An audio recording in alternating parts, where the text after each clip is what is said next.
actually say that it's probably like easier in a way to prepare for CAT specifically while you are in college, like in your final year compared to when you're working, even if your percentile is slightly lower in the actual exam.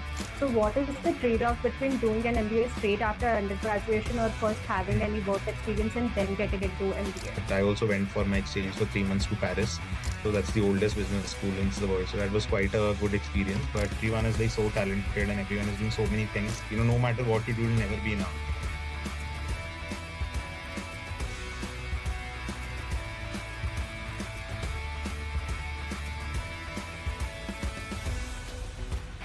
Hello, hello, hello. Welcome to Barely Balanced. This is Vanshika. This is Shruti.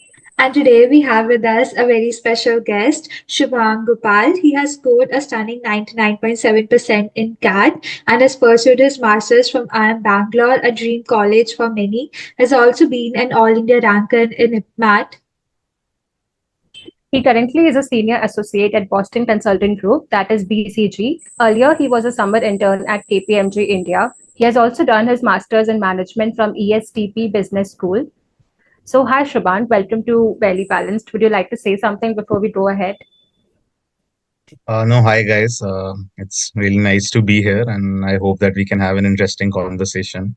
Thank you for inviting me. I hope, whatever few words that I say, maybe it can help a couple of people out there who are trying to prepare for MBA or are doing their MBA. So yeah, just happy to be here. Right. Okay. So, getting into the podcast right away. The first question for you is it possible to prepare for exams like CAT and GMAT while managing your college academics? Yeah, I mean, every year a lot of freshers do give these exams, and like a lot of freshers also get selected into all the B schools. So for sure, it is possible to prepare for them. I would actually say that it's probably like easier in a way to prepare for CAT specifically while you are in college, like in your final year compared to when you are working. Because in college, you have much more freedom over your academics, over your schedule. You can kind of align things and prioritize your CAT preparation. So you'll obviously get a much longer time to prepare. In when you're working in a full-time job, things can get trickier, especially if you are in a more demanding job. Then finding that time to prepare and practice the mock tests and all, it can get slightly trickier.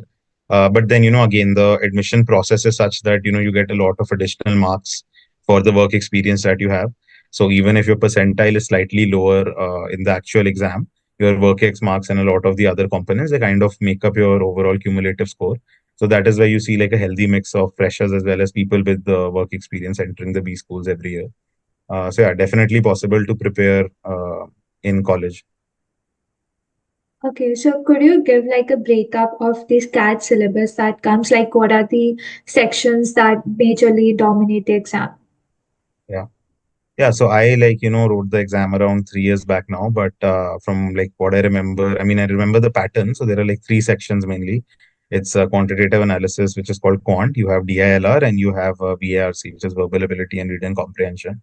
VARC basically has questions on English in a way. You have like a lot of comprehension passages where you have to read the passage and then you have to respond to a couple of questions on the basis of the content that you have read. Then you have a lot of questions on like sentence structuring, paraphrasing, finding the like reframing the sentences in a correct order. So these kind of questions are there.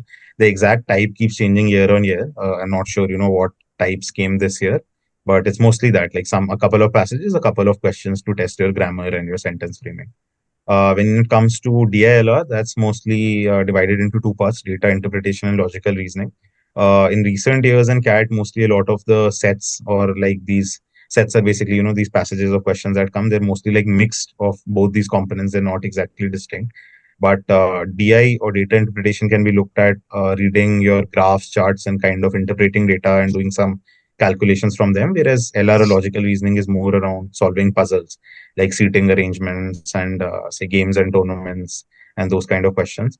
But in recent years, like in the CAT papers from recent years, especially in my time as well, a lot of the questions that come are very intermixed.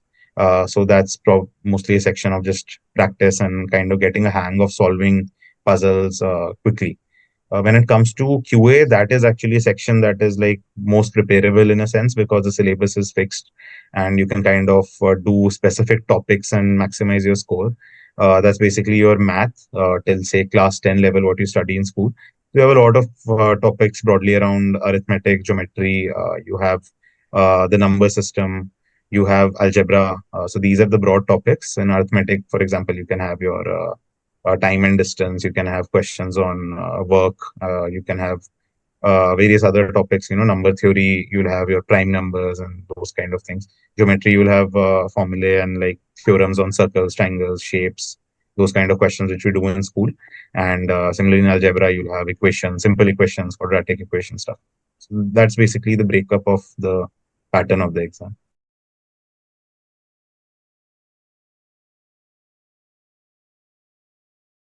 I have observed is that usually the people who get into the top IIMs are from the science stream. So why is that the people from commerce and art stream aren't able to, get those many seats as compared to the science stream students? Is it because maths is there in the quant Hmm. section that they're not able to make it? Yeah. I mean, again, I've not like really seen it statistically, so I don't know how much percentage wise people are from the science stream. Yeah, there is a common thread that engineers kind of dominate the exam, but I don't think that's like the advantage in math has a lot to do with it because, as I said, like a lot of the math that comes in the exam is honestly at class 10 level. So that's something that people of all streams would have like studied. Like they never ask calculus, even trigonometry is very rare. So like it's basically math that even the commerce and humanities students would have studied before 10th. I mean, my understanding would probably be that like a lot of science students, they probably most of them end up giving a competitive exam in like in their 12th. Like the engineering people would be giving JE, the medical people would be giving NEET, and so on and so forth. At least in my time, the CUET wasn't there, so a lot of the commerce and humanities people, they used to mainly focus on the boards and they didn't used to write like a competitive exam as such. So maybe just the habit of giving competitive exams and mock tests for 2 years in 11th and 12th, that kind of makes it easier to give CAT like later, because that's also a competitive exam. At the end you have to like give a lot of mock tests, practice a lot, go to coaching, attend classes, do that kind of stuff. Hmm. Also, most of the top B schools prefer students who already have a work experience. So, what is the trade-off between doing an MBA straight after undergraduation or first having Hmm. any work experience and then getting into MBA? Yeah. Yeah, I mean, I wouldn't say they prefer people with work experience. As I said, the admission process goes in a way that there are certain marks given for work experience. So obviously, when those marks get added to the other marks that you get for various things, your CAT score, your 10th, 12th, profile, etc., then actually get a higher composite score. So the chances of them getting in is like higher than a fresher. But like that marking scheme is actually quite transparent. So if like, if a fresher kind of compensates for the marks he's losing in work experience by having a higher CAT percentile, and say if he or she has higher marks in the 10, 12th UG, then they can also get. So I went for my MBA as a fresher, and my batch also had a fair share of freshers, although IIM Bangalore is specifically a college that takes much lesser freshers compared to other IIMs. But even I think my batch had like around some 15 to 18% freshers as far as I remember. In Ahmedabad and Calcutta, I think it's almost close to 30% from what I recall. Your question was like why they prefer work ex people, right?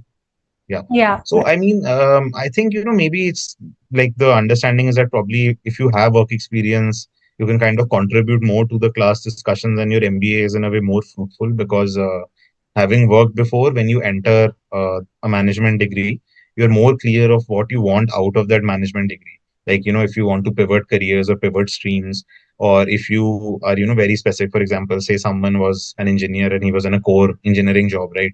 And he wants to enter into consulting or a management field and he's not able to find a transition in the open market, then an MBA can open those doors for him or her. So yeah, if you have work experience, probably you have much more clarity on what you want out of your MBA. Not to say that freshers don't, but maybe that is like one area where maybe the work experience can kind of help in just managing those 2 years better and being more clear with your goals and what you want to achieve.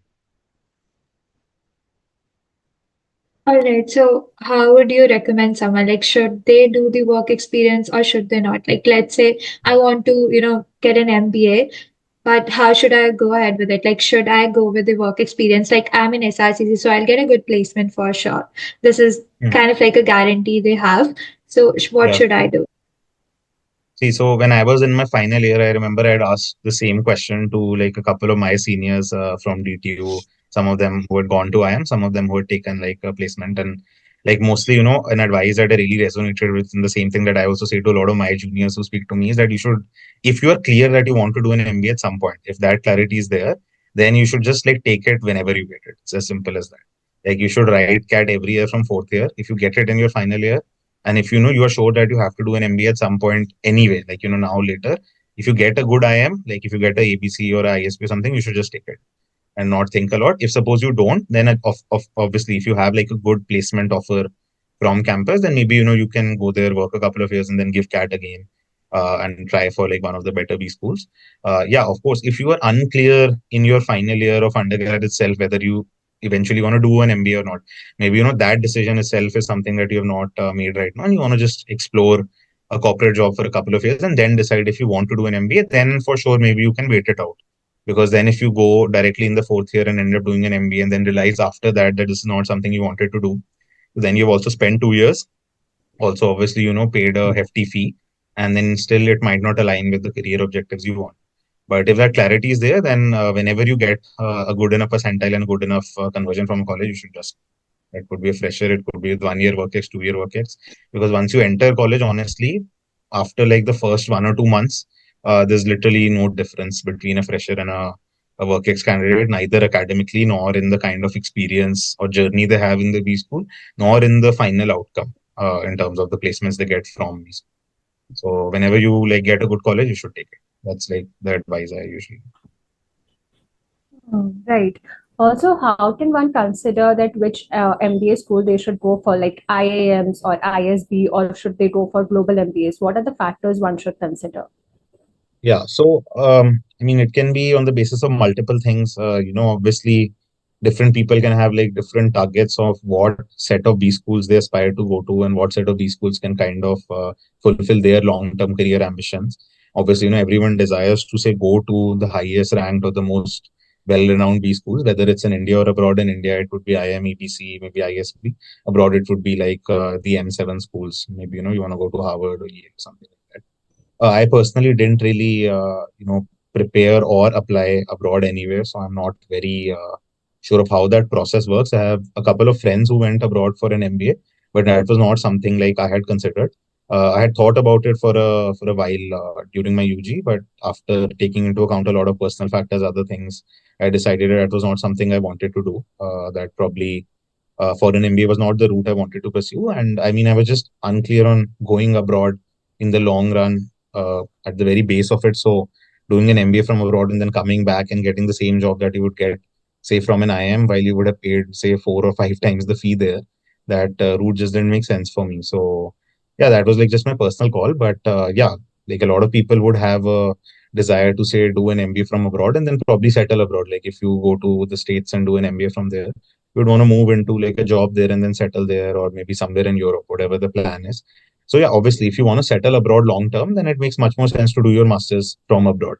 Because although there are international offers that come to IIMs and Indian B schools, they're like obviously much lesser, and that movement is relatively much more difficult compared to if you do your masters somewhere abroad. So that is the first decision, that if you have some clarity on whether long term you want to settle out of India, then you should do your masters from abroad. The other could be like the monetary aspect of it, that the foreign MBA is expensive. Of course, you can get scholarships, but even despite that, it would be financially straining. And abroad, also like barring say the top schools aside, a lot of them don't have like a formal placement process like it happens in Indian B schools.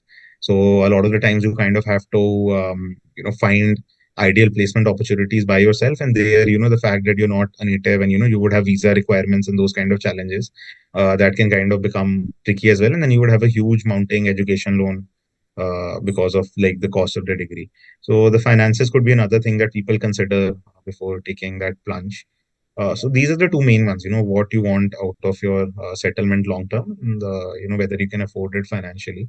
That is something people consider in terms of going abroad. Obviously, the The methods are also different. To get a admission abroad, you have to give the GMAT. At least in my time, it used to be like that. I heard they waived off those requirements during COVID, so I'm not sure what it is right now. But at my time, you have to give the GMAT. You have to then apply to the colleges. You have to then write certain essays and SOPs, get some letters of recommendation from your professors, and have some interviews. And like basically, they look more for a holistic profile than just like more academic based as it is in India. So the mode of admission is also different. Yeah, The different GMAT thing. is still there. The GMAT is Sorry. still there. The GMAT is still there. You still Okay. have to Okay. take GMAT. Yeah. Also, Yeah. this. Yeah. Go ahead. Go ahead. No, I was just saying. I just remembered that during COVID, I remember because some of my friends were applying abroad that they waived it off. Maybe it was a temporary thing for like 1 or 2 years. Maybe it's back.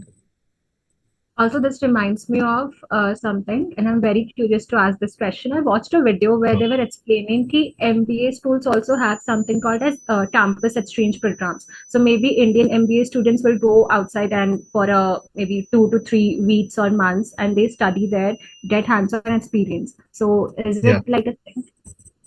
Yeah, that's there. I mean, at least in most of the top 10, top 15 B schools, it's there. I don't know about all of them, but like in all the big six black IIMs, it's there. In XLRI also, it's there. In fact, I also went for my exchange for 3 months to Paris to ESEP Business School. So that's the oldest business school in the world. So that was quite a good experience. But yeah, that's there, and a lot of people do take that up because it gives you a good exposure of how management education happens abroad. You can go to some college in Europe or the States for 3 months for basically one term, and you study the subjects there. You study with the students there. So, I mean, and, there's a lot of advantages of doing an exchange program. Obviously, you get to explore and travel to new places and see new things. You also get to see how education is in the West and how it differs from, say, in India. And obviously you make connections and friends with people and management students from across the globe, from different countries, because there are people from I remember in like during my exchange in one of my courses there were people from more than 100 countries there. So that global exposure I think like really helps. So yeah, I mean that is something that people can consider, but yeah, there are like there is a limitation to the number of seats that are there for the students in any college who can then go abroad. And yeah, some people are just not interested either. So yeah, I mean, my personal take is that you should take that opportunity and like you end up learning a lot. But yeah, that option exists for those who want it. But to each his own. All right. So, would you recommend someone giving CAT again if they aren't able to make it to the top IIMs, like the top business schools? If they aren't make it to them, let's Yeah. say they don't get into the ABC that they aimed for, so should they give CAT again next year? Yeah, I mean, again, as I said, what is acceptable to someone is like a very independent decision that people make, and it depends a lot on their ambitions or say what their objective is post an MBA in a way. So like how I would like answer this or give advice to someone on this would be that say if you are a fresher, right, and if you have a decent placement offer from campus, and if you give the CAT and suppose you don't get ABCL, maybe KI, and you get some new time or something, then probably you should not go for that because this was just your first attempt. You have a good placement in hand, so you can work in that company for 1 or 2 years and give it again, right? And your work X marks would also get added, and you'll have a better chance a year or two later because you've already done the prep once. Doing the same prep again in the following year would not be that much of a challenge. Now, if you are say someone who has a couple of years of work X, and you've already given CAT say 4 or 5 times, and this is say your fourth or fifth attempt, and this time also say the best convert you have is say not an ABC, but it's some decent college, and you're also running out of say years. You're almost say 27, 28, and you want to get done with an MBA for career progression. That probably you should take whatever best you have. So it depends on like what stage of life you're at and what your long term target is. The other thing could be a lot of people have say certain ambitions of what they want to pivot into post an MBA. That also becomes an important factor. For example, if your dream is that say you want to move into investment banking, or end up in one of these like really elite companies, or like in like a top tier consulting firm or something like that, then you will have to probably go to like one of the top 7, 8 B schools. If you go below those companies and don't visit those campuses, so then it will become difficult for you to get placed into them. if you don't have like a specific whatever placement target like that, and if it's more of a sector, right? If suppose you want to go into marketing, then even if you say get like I don't know, like say not a old IIM, but an IIM which is say known, or a college is known for marketing and has good marketing companies coming, then you should take it, right? Because it aligns with what your ambition is. So it's a mix of various factors. Depends on what say age in life you're at, in terms of how many years you want to keep giving the exam, what you want out of your MBA if you're with WorkX. The third could be what sector you kind of want to enter. So it's like a mix of those things on the basis of which people kind of decide whether they want to keep reattempting or not. Like I mean, I have a lot of friends that I know who some of who like say gave it in their final year and got IIM Calcutta and left that also because they were hell bent on going to Ahmedabad or Bangalore and gave it again, and like actually went there like 2 years later. There are also people who in the first go maybe say got IIM Shillong, and they felt that that's okay. They were content with it and they went directly. So I mean, you can find all kinds of cases. Varies Is there person to a person. restriction on the number of attempts that you can give or the I mean, age? yeah, again, at like when I gave, then there was no restriction on the age or the number of attempts. In fact, a lot of the teachers at these coaching centers, they keep giving CAT every year. I think they have given CAT like 15, 20 times by now, and they kind of sell their coaching courses saying that we have achieved 99 plus percentile 10 times or 15 times or whatever. So there is no restriction on age or attempts. At least back then it wasn't there. I don't know if some new rule got introduced recently, but yeah, as far as I know, it isn't, because even like last month, I remember reading some advertisement of some coaching center founder or someone saying that consecutive 18th time I have scored more than 99%. Is one thing that you feel that you learned at IIM Bangalore, which you feel that you wouldn't have learned otherwise?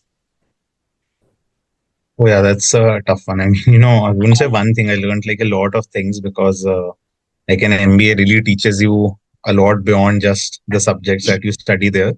But some of the main ones would be probably, just the ability to handle consistent pressure over prolonged periods of time, and kind of learning to enjoy your work in a way, like if that kind of makes sense.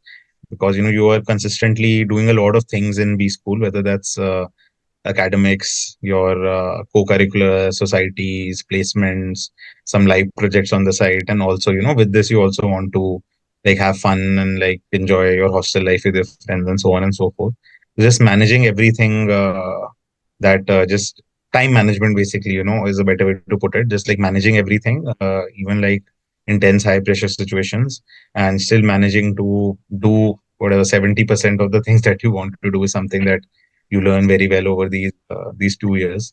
Yeah, your sleep does get compromised a bit, but yeah, that's the only way you're able to kind of do the other things that you want to do on campus.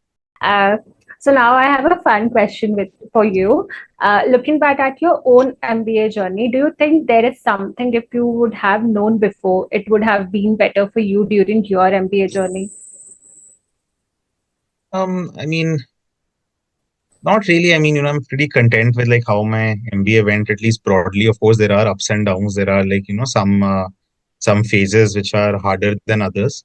For example, during placements, you are under considerably more pressure than other times. There are obviously some times which are much more chiller. Like the last term is quite chill. Once the whole batch is placed, the last 1 month is quite a lot of fun. So there are ups and downs and phases, but broadly it was like, I mean, it went quite well in terms of the overall experiences that I had academically, and even the fun that I had, the hostel life that I had. It was quite nice. But yeah, something that probably I would like want to know before entering would be just having more clarity on like doing your own thing, and not getting into like this FOMO trap. Maybe that is something that is something I would have should have thought of before entering. I mean, I realized it soon, like a couple of months, but that FOMO trap is like a big thing in these B schools, because as I said, everyone is like so talented and everyone is doing so many things that sometimes you can, no matter what you do, it'll never be enough, right? You can get a good placement, but then you'll feel that X person X has better grades. You can have good grades, but then you'll feel that person Y, whatever, he's able to play sports and he's able to go to the gym. you might be able to do that. You'll feel, whatever persons he has much better friends, or he parties in the hostel. So you can never get everything, but that because you live in campus and everyone lives in hostel compulsorily, and everyone is close to each other, that FOMO thing sometimes becomes something that can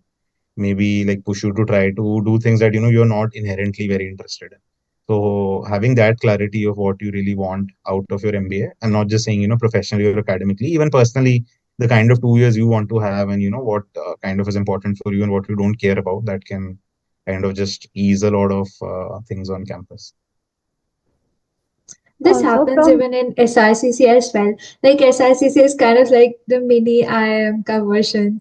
You get so many things, like people over here are doing so many things every day. You get intimidated. Like I meet my classmates as well, and they're like, "Oh my God, you have a podcast. You're doing this much on LinkedIn," and I'm like, "I'm not doing enough. Like this is not something that I consider that I'm doing too much. Look at you guys. You're doing CA. You're pursuing CFA. I'm doing none of them." So it's as if everyone is No, getting I agree. That intimidated. happens. I mean, Yeah. even at like UG level also. I mean, I remember in my time, the same thing used to happen with societies and all. I mean, it happens at the UG level also. But yeah, like it just gets just gets raised to a power of 100 at during MBA, because Okay, so you were from IIM Bangalore. How is IIM Bangalore different from IIM Ahmedabad or IIM Calcutta? Like, in what ways is this different? yeah.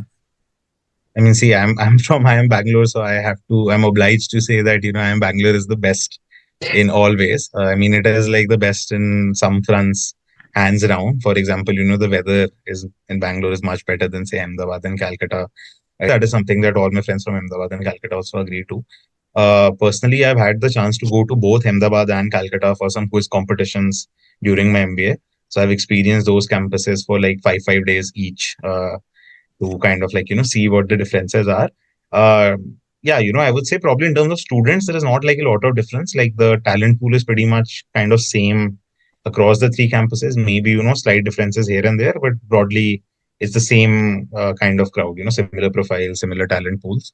In terms of like how the placement goes, there are like some differences. There are say some firms which maybe go to A and B, don't go to C. There are some firms which maybe if they have a historical alumni connect with Calcutta, then probably just go to Calcutta. So like just one or two firms here and there in terms of placements, that might be like a difference.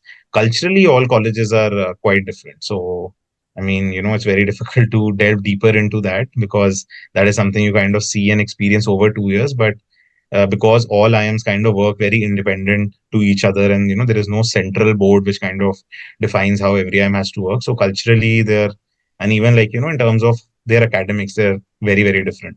So among the three, Ahmedabad is definitely like academically the most strenuous. They have much more additional courses compared to Bangalore and Calcutta.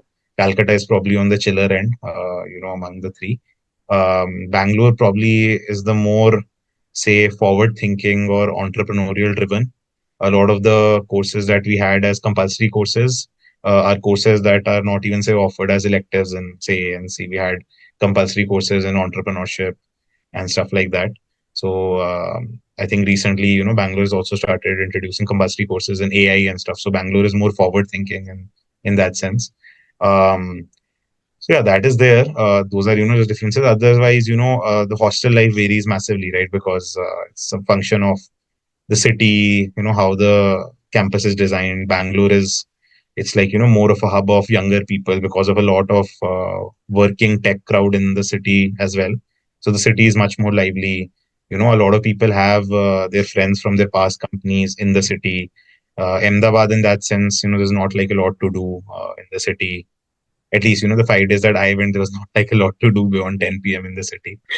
And yeah, Calcutta is probably the chillest of the three in terms of the kind of fun that you can have campus now. So, because after giving CAT, the interviews hold, major importance in getting into the IIM. So, any tips for someone cracking the interview? Also, first of all, tell us, how does the interview look like? Like, how many Yeah, minutes does it go for? And what is the structure that the people who are taking the interview follow? On what yeah. basis do they judge you? Yeah, go ahead.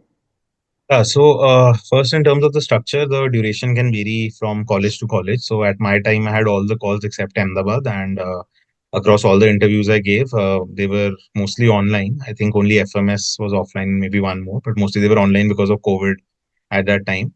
But the duration varied. Like I think the shortest interview I gave was like around 10 minutes, and the longest was around 45 minutes. So it can be anywhere between 10 to 45. They kind of, just close the interview whenever they feel they are satisfied enough to take a call on your candidature. So that is on the structure.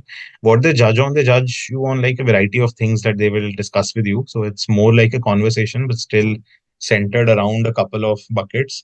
You can, maybe divide them into five or six categories. One would be things like around your personal life, in the sense, about your school, your college, your family, your city, things about, suppose you're from Delhi, history of Delhi, stuff like that. That becomes things around your personal life. They just want to see, how aware or observant you have been growing up in college and school, stuff like that. Second becomes, your standard like HR type questions, the most typical being why you want to do an MBA, strengths and weaknesses, what do you think you will contribute to the program? How do you think the college will contribute to your life? Stuff like that. These are questions that everyone prepares before the interviews. Third becomes, around your work or internships if you are a fresher. If you are with WorkX, it'll be mostly on your WorkX, and that is what a major chunk of your interview is on. If you're a fresher, they'll touch a little bit on the internship experiences that you've had and your learnings from them, what you worked on, your projects, so on and so forth. The fourth bucket can be, around academics, again, more relevant for freshers. If you have WorkX, probably they'll not go too deep into your academics. Academics, I mean, your UG subjects. If you're a fresher, they'll test you on your UG subjects as well, just to see whether, you were a diligent student in your undergrad. So they might ask you questions on some of the courses that you studied. So, for example, I was a computer engineer, so they asked me some questions on ML, some question on computer network, stuff like that, some subjects that I had studied. So that can be like, the fourth bucket. And the fifth bucket can be, around your your interests in say managerial subjects. They might ask you that, say among marketing, finance, etc., what is it that you want to pursue or specialize in a way? What are the kind of jobs that you're looking at? So on and so forth. So that is also something that people prepare for. And then along with it also, you can prepare for the college itself. Like for example, if you're giving IIM, say Ahmedabad's interview, so it helps to know about the history of the college, who say the current director is, and some facts about the college, some general facts, some famous alumni, stuff like that. Just to, just so that you can show in the interview if a chance comes that you're well prepared and well researched about the college.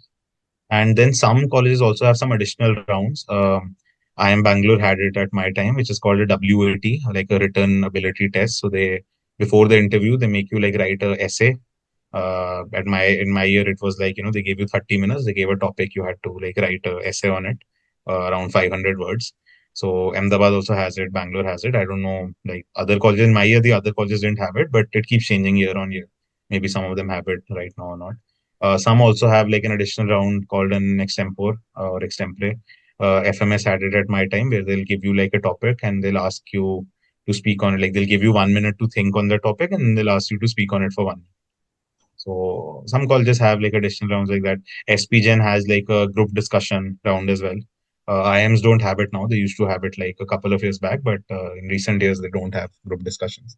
So again, because every IIM is independent, they all have their own method of evaluation, their own set of rounds, and they all convey all that to you in your email, like the selection email for the process after your CAT.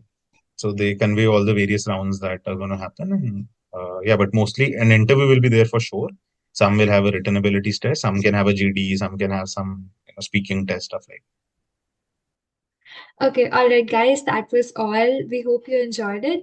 And if you have any other questions, please do let us know in the comments. We would love to take them up. All right, see you in the next one. Bye bye.